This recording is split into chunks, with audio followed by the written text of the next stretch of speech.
In February of 1942, President Franklin D. Roosevelt signed Executive Order 9066, which led to the forcible removal of all persons of Japanese-American ancestry living on the West Coast and sent them to camps scattered across the country. And today we'll learn about those camps, especially what the people ate when they were there, as I make this recipe from one of the camps for luncheon tuna with a dessert of apricots and rice. So thank you to Squarespace for sponsoring this video as we learn what 125,000 Japanese Americans ate during World War II, this time on Tasting History.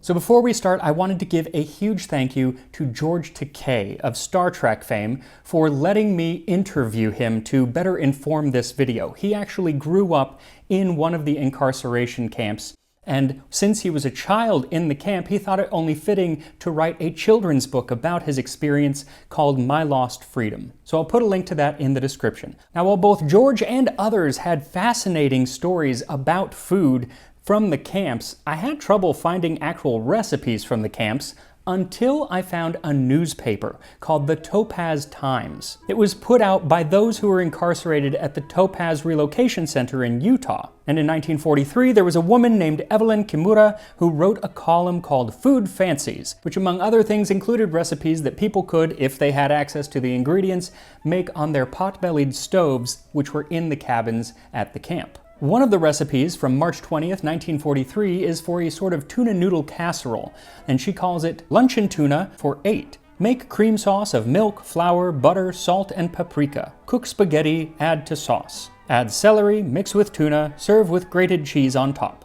If possible, bake half hour. And she says if possible because most people, while they may have had a stove, didn't have an oven, so you would have had access to the ovens that were in the mess halls. She also says that a lot of times the stoves were broken, or people didn't have access to pots and pans, or of course the ingredients. Even with this tuna dish, she warns that canned tuna is precious, but for the special occasion when it is deemed appropriate to celebrate. So for this celebratory recipe, what you'll need is 2 cups or 475 milliliters of milk, 2 tablespoons of flour, 2 tablespoons of butter, 3/4 of a teaspoon of salt, a half teaspoon of paprika, 1 pound or 450 grams of spaghetti, 2 cups or 200 grams of chopped celery, and she says that the celery needs to be cooked, so I went ahead and boiled it for about 5 minutes. Then 2 cups or 450 grams of canned tuna, a half cup or 60 grams of dried breadcrumbs, and another tablespoon of butter, and about a half cup of grated cheddar cheese. And to be more authentic, you shouldn't get real cheddar cheese, you should get imitation cheddar cheese, which is usually made with some sort of oil, and it doesn't really melt as well, and it definitely doesn't taste as good, but that's what they would have actually probably had access to most of the time, so that's what I'm going to be using. So we're actually going to start at the end of the recipe by making the breadcrumbs. So just melt a tablespoon of butter in a pan over medium heat and then toss in the breadcrumbs and coat them in the butter. Then leave them over the heat for 5 to 7 minutes, moving them around every so often until they have turned a golden brown. Then set them aside while you make your sauce. And to make the sauce, she just says to put all the ingredients together, but that will not actually make a sauce, so I think that she assumed people already knew how to make this sauce by melting 2 tablespoons of butter in a saucepan over medium heat, and then adding in the flour and whisking until it's nice and smooth to create a roux. Continue to whisk as it darkens up for about 4 or 5 minutes. Then slowly pour in the milk, but quickly whisking it as you do. Once all the milk is incorporated, then add the salt and the paprika and continue to stir as it thickens. It should take about 5 minutes. Once it's thickened, set it on the very lowest heat that you can just to keep it warm while you bring a pot of salted water to a boil. And once boiling, add the pasta to cook for about 10 minutes or until it's to the doneness that you like. Then drain the pasta and put it back in the pot and pour the white sauce over it, tossing it all so it's well coated. Then add in the cooked celery and the canned tuna and mix everything up. Then you can either put the breadcrumbs on now and have it as is, or she says that if you have access to an oven, which I do, then you should bake it. So transfer the whole thing to a casserole dish, scatter the breadcrumbs on top, and finally put a bit of that government cheese on there, and then pop it in the oven at 350 degrees Fahrenheit, 175 Celsius for 10 minutes. Now, as I mentioned, this dish would have been for a special occasion. A lot of the ingredients involved are not things that you would have access to every single day. So it would be for something like a birthday, or maybe if you had a gentleman caller coming over. And Miss Kimura actually includes instructions in some of her columns on just how to entertain in general. So she says, to the above recipes you might add radio music, turned low, a snowy tablecloth, a soft light. Then you might easily imagine yourself back in, say, San Francisco at one of the larger restaurants, subject, of course, to local interruptions. And it may not seem like much to us, but adding these little effects to a meal would provide a sort of escapism to distract those who were in the camps from the reality of their situation.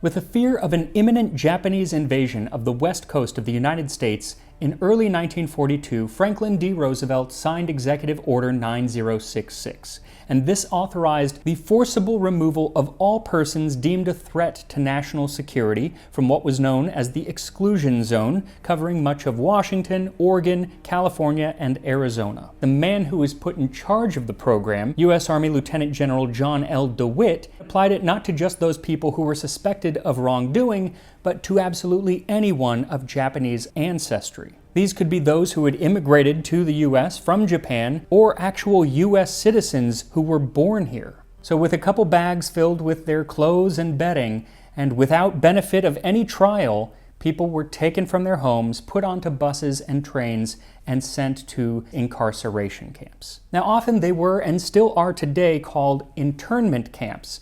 But internment implies guilt. Enemies of the state were interned at different camps. But these were not guilty people. They had never been given any kind of due process. They were only guilty of being of Japanese ancestry. At the time, the government and newspapers also used different euphemisms for these camps to make it sound less severe. They called them things like detention centers, relocation centers, or one of the softest euphemisms, reception centers, which sounds so welcoming. And the people in these camps were often called evacuees, which today conjures up images of like saving people from natural disasters. That is not what this was. Those who were taken were eventually sent to one of 10 camps, most of which were in the western part of the country, in very remote areas, though 2 were actually built in Arkansas in what essentially was swampland. And the reason that these camps were often built in the swamps or in deserts or on prairies was that, in addition to the fact that they were away from towns, yet still on rail lines, was that the land was uncultivated, and it was thought that the people being sent there would be able to cultivate it and grow crops. See, many of the Japanese Americans on the West Coast were farmers, and they were some of the most successful farmers in the country.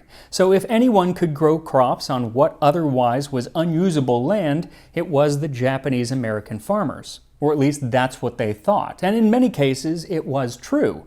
But when they first arrived, it was not the case. There was nothing to farm. There often weren't even full buildings built. At Manzanar, located in the deserts of California, when the first 84 people arrived for dinner on March 21, 1942, it had to be served in an unfinished mess hall. There was no roof, and it had only one operating stove, and there was no place for the cooks to sleep but on the floor of the unfinished hall. And the meal itself was comprised of nothing but canned army rations, and that was the situation really for the first few months.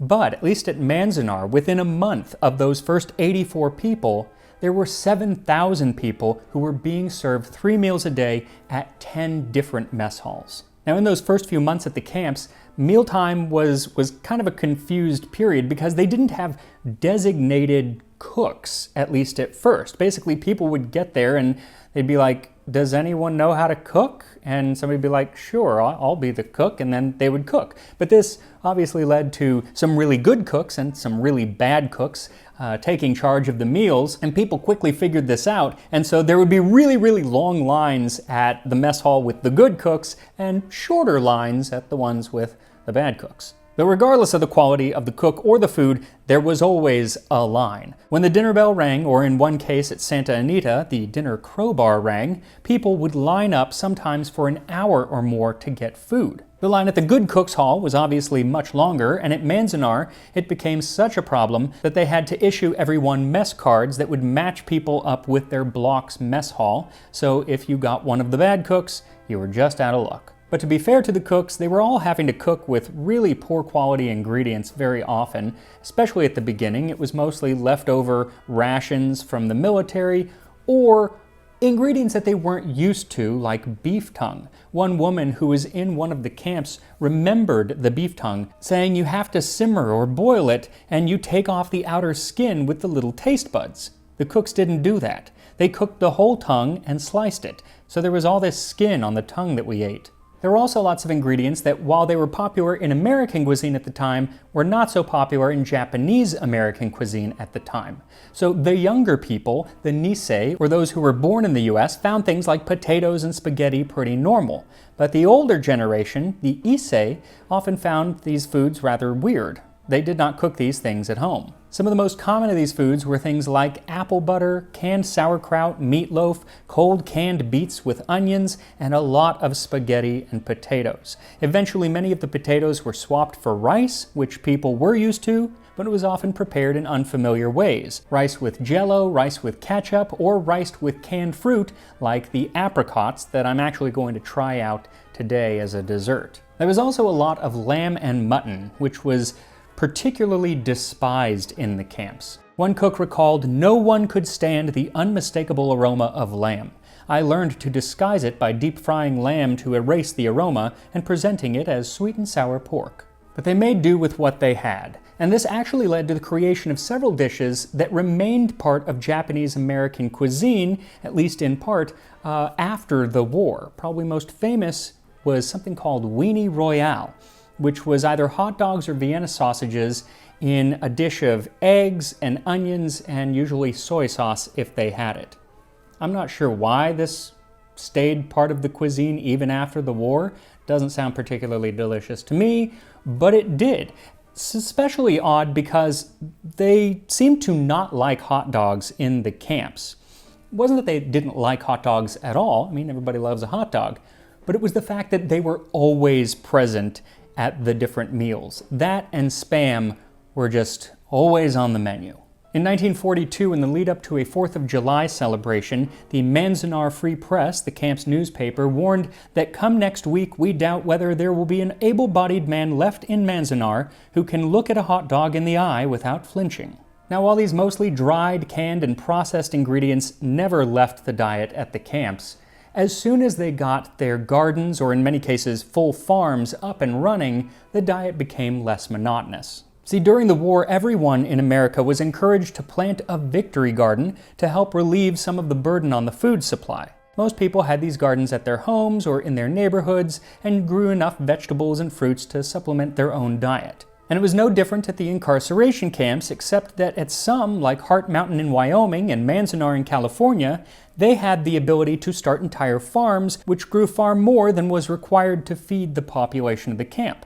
For instance, Manzanar had 440 acres of cultivated fields, plus orchards with 400 pear and 600 apple trees. Some vegetables and fruits, namely watermelon, cabbage, and turnips, they had in such surplus that they were able to actually send them to other camps. And they had so many carrots and chili peppers that they were able to sell them on the open market to the public. In addition to the fields and orchards, they had beehives, which produced honey, a chicken ranch, root cellars, and a hog farm. Each morning, food would arrive at the different mess halls, it would be prepared, and then twice a day, the garbage of the food would be taken back to the hog farm, where the foreman said this garbage is found to be excellent pig food, much better than that found in the city garbage. And on the farms, they employed different animals, like to keep the rabbit population down, they had huskies and greyhounds, and they also had mules to do some of the harder labor. And the Manzanar Free Press talks rather cheekily about the introduction of some of these mules at one of the farms. New evacuees from Los Angeles County arrived in Manzanar Wednesday. 12 Japanese mules, including Jiro, Saburo, and others who answer only to orders in Japanese, were brought for use on the local farm. Eventually, at a few of the camps, some of the more creative people found ways to produce actual Japanese ingredients, things like miso, tofu, soy sauce, and different pickled vegetables. The one Japanese ingredient they did not have was sake, at least officially, because there was no alcohol allowed in the camps. But one thing I have learned after studying food history is where there are humans, there be alcohol. There's a diary entry from a teenager at Heart Mountain where he talks about how he should have been asleep, but he stayed up because Pa and Ma and Frank are talking about our next door neighbor who got thrown into jail tonight. He was caught making sake in the mess hall. But unless you were making it yourself, no alcohol. And one of the reasons was to keep people orderly, but another reason was because of cost. The ideal amount of money that was spent was 45 cents per day per person. That's like $7 per day per person today on food. So the camps really had to kind of become at least partly self-sufficient. But even with the growing of different ingredients and whatnot, there were always big shortages. Temporary milk shortage. All old milk permits have been canceled. Milk will be available to babies and only those who receive approval from the doctors or head dietitian, Mrs. Williams. One of the most disruptive shortages at Manzanar took place in 1944 when there was a rice shortage. And it wasn't because that they didn't have enough rice, it was because they were just using more of it than usual. The population had actually gone down by 20%, and yet their rice consumption had gone up by 20%. And one possibility of why this might be was mochi. See, the shortage was noted in January of 1944, only a few weeks after Mochitsuki. This is a time of making mochi in the days leading up to the Japanese New Year. Mochi is of course made by pounding steamed rice until it becomes kind of gelatinous and you can kind of make these mochi balls out of it. And George Takei actually told me one of the stories that he really remembered very well that had to do with food was he remembered a tree stump being hollowed out so there was sort of a bowl on the top and they put steamed rice in it. And then two men created huge mallets and started hitting alternately the rice to make mochi. You saw this thump, thump, thump, thump, thump, thump, and the in between the thumps, these delicate women's hand would come in and just toss the glop around. And it was such a thrilling experience. All the kids sat around and watched that show. And sometimes the old folks would sing songs to that rhythm that was created by thump, thump, thump, thump. Now this mochi, which was often filled with sweet fillings to make a sort of dessert, was really a once-a-year kind of treat. So if you wanted something sweet in any of the other 364 days of the year, then you might be fortunate enough to get some sort of rice pudding or even a pie at the mess hall. But typically, if you wanted something sweet, you had to go to the canteen. Each camp was outfitted with a canteen that sold food and other sundries to kind of supplement your usual ration. One common item was Cracker Jacks, but they also had syrup for making soft drinks, Bisquick, tamale, wax paper, bottled cherry, bottled chicken, olives, Ovaltine, sandwich spread, asparagus, canned tuna, apple juice, Kool-Aid, canned sardines, shortening, Crisco, veal loaf, Vienna sausage, deviled ham and meat, and pig's feet. And those items in the canteen were definitely luxury items because you had to pay for them. And people didn't have a lot of money because the jobs that they did have did not pay that well. There were jobs of all sorts in the camps, everything from teachers to doctors, cooks, builders, all sorts of things, people cleaning, but they typically paid like $14 to $18 a month, which was about a fifth of the average salary in the US at the time. So if you wanted Cracker Jacks or pig's feet, you really had to pony up because those were not going to be part of your daily ration. And they did have to follow the rationing that everyone else in the country was following at the time. Though there were rumors flying around that this was not the case.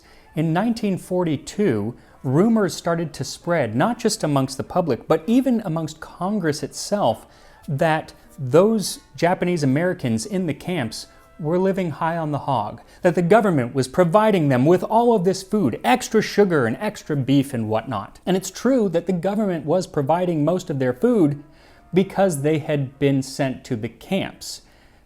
But people just, it didn't stop people from thinking that they were somehow getting away with something. So in April of 1943, Eleanor Roosevelt, who believed that the camps were unjust, went to visit the Gila River camp in Arizona, not far from where I grew up. And afterwards, she wrote an article refuting the idea that those residents of the camp were being coddled. When I read the accusations against the authority for acquiring quantities of canned goods, I realized there was a lack of understanding of one basic fact. Namely, that government authorities such as this have to live up to the law, and if it is the law of the land that we are rationed everywhere. Even the War Relocation Authority cannot buy more than is allowed for the number of people they have to feed. One line that was cut from an earlier draft of the article is so poignant that even though it wasn't published at the time, I'm glad that it's still with us today. She wrote, "To undo a mistake is always harder than not to create one originally, but we seldom have the foresight." But this was a mistake that cannot be undone. It can never be made up to the people that it actually happened to. But with the help of people like George Takei, who has spent much of his life trying to educate people about this experience and about this period of our history, which we don't really learn much about, hopefully it is something that we will never repeat. One more thing that I found really interesting about the food situation in these camps was that obviously at the beginning it was rough, but then they got their farms and stuff going and it improved. But then near the end of the war, it declined a lot and actually got almost as bad, if not worse, than at the beginning. And that's because in 1943, partly to the urging, or from the urging of Eleanor Roosevelt, people started to be released from the camps on work permits. But to get this, you had to be a U.S. citizen, so it was pretty much all of the younger people, and you had to have a job lined up, so it was all the people who were doing most of the work. And so this left the camps with a much older and sicker population who couldn't keep the farms going. And so really for the last year and a half or so that people were there, there was a lot less food available. And that's perhaps why by 1944, the article Food Fancies, with all of its recipes, had all but disappeared from the Topaz Times. So let us eat like it's 1943, where as long as you could get access to the ingredients, you could dine on a dish like this tuna luncheon. So once the cheese is melted, you can serve it up alongside the dessert. There's really not much to the dessert of rice and apricots. It's just a scoop of white rice with the apricots and some syrup on top. And here we are. A tuna luncheon from the Japanese incarceration camp in Topaz, Utah. So really this is tuna noodle casserole, which I think I like. It's been a long time since I've had it, but we'll just try to kind of grab everything here. I do have to say, spaghetti is probably not the ideal pasta for a dish like this. Just makes it a little harder to eat, but here we go.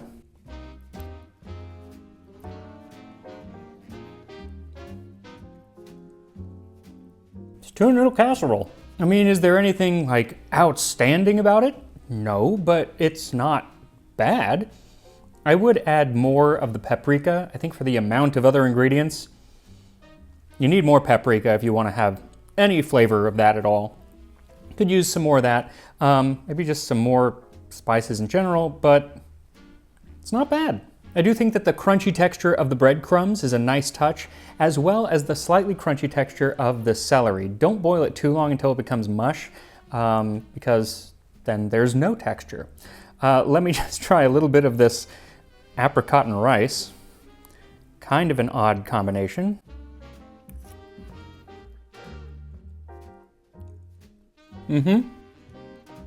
Definitely an odd combination. I like rice. I like apricots. They don't really need to go together.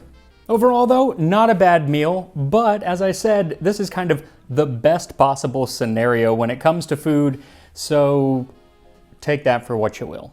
I also want to thank the staff at the Manzanar National Historical Site and Bernard and James Murphy, the authors of Heart Mountain Chronicles, all of whom were invaluable in helping me research this video. And finally, a huge thank you again to George Takei for telling me his story and letting me use that to inform this episode.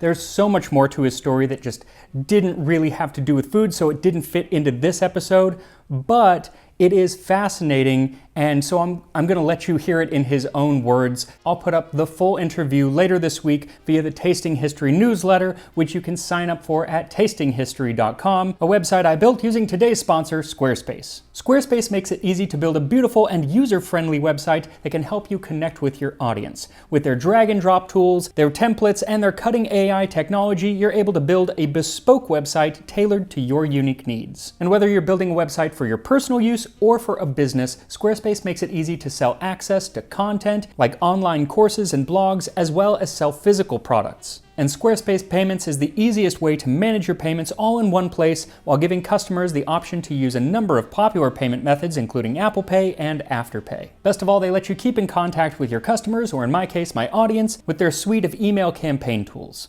So if you're looking to build a website, then go to squarespace.com for a free trial, and when you are ready to launch, go to squarespace.com/tastinghistory to get 10% off of your first purchase of a website or domain. Also, I'm going to have a Japanese version of the Tasting History Cookbook coming out very, very soon, so keep an eye out for that, and I will see you next time on Tasting History.